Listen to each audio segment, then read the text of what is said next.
Tema renungan firman Tuhan untuk renungan hari ini adalah, percayalah, Tuhan tidak akan membiarkan kebohongan dan kekerasan dibiarkan begitu saja.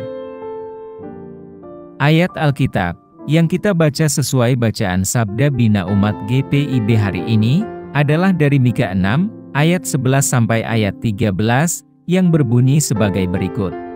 Masakan aku membiarkan tidak dihukum orang yang membawa neraca palsu atau pundi-pundi berisi batu timbangan tipu?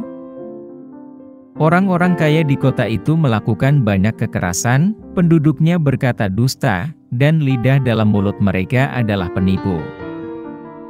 Maka aku pun mulai memukul engkau, menanduskan engkau oleh karena dosamu.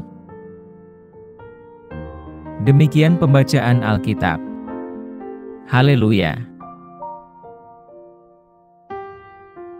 Saudara-saudari buah hati Allah, hari ini kita akan merenungkan satu bagian dari Alkitab Perjanjian Lama, yaitu dari Mika 6 ayat 1 dan ayat 4.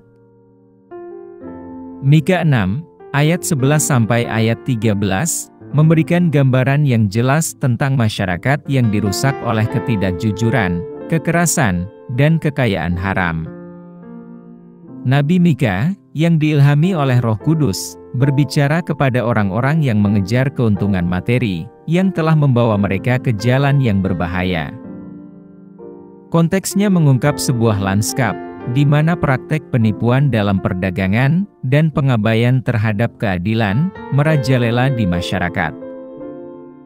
Ayat-ayat tersebut berfungsi sebagai dakwaan ilahi, yang mengungkap konsekuensi ketidakjujuran dan kekerasan dalam tatanan sosial. Pesan Nabi Mika bergema, tidak hanya sebagai catatan sejarah, namun juga sebagai wahyu abadi mengenai pendirian Allah, yang melawan kepalsuan dan ketidakadilan. Apa pesan Tuhan untuk kita yang hidup di masa kini? Dalam konteks kita saat ini, di mana gema ketidakjujuran dan kekerasan bergema di seluruh struktur masyarakat kita, kata-kata Nabi Mika merupakan peringatan yang tegas untuk kita. Pesan Tuhan kepada kita jelas, Dia tidak akan membiarkan kebohongan dan kekerasan dibiarkan begitu saja, tanpa hukuman. Di dunia yang ditandai dengan maraknya tindak korupsi, penipuan, dan eksploitasi terhadap kelompok rentan, Mika 6, ayat 11 sampai ayat 13, menantang kita untuk mengevaluasi kembali prioritas kita, dan cara-cara yang kita gunakan untuk mencapai kesuksesan.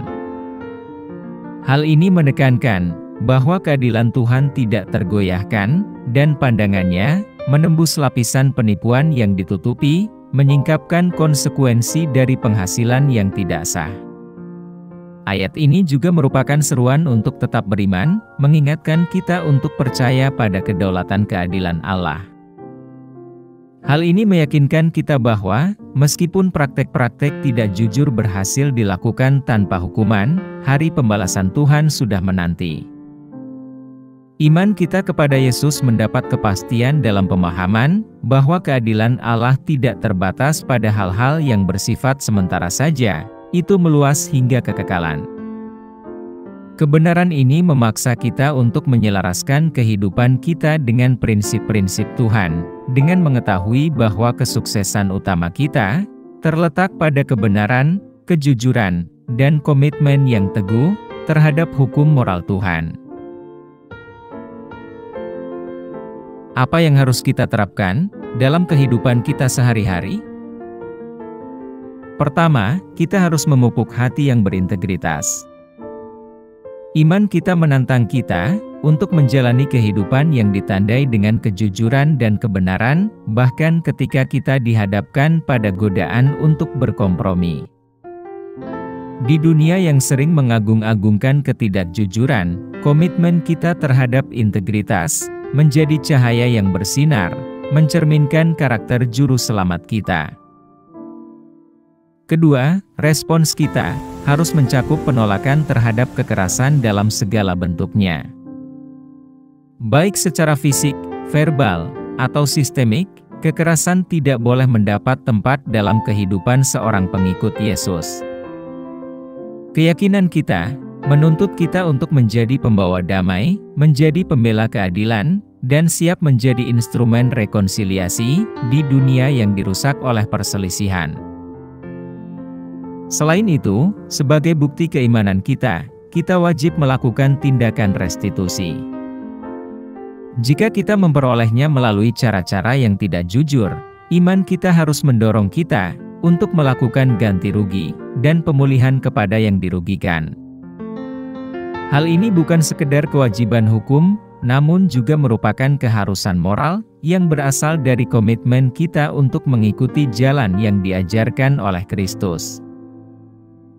Terakhir, iman kita memanggil kita untuk menjadi agen perubahan. Kita harus secara aktif berupaya mewujudkan masyarakat yang menolak ketidakjujuran dan kekerasan, mengedepankan keadilan, transparansi, dan kasih sayang. Sebagai komunitas orang percaya, upaya kolektif kita menjadi bukti kekuatan transformatif dari iman kepada Tuhan kita, Yesus Kristus. Mari kita berdoa.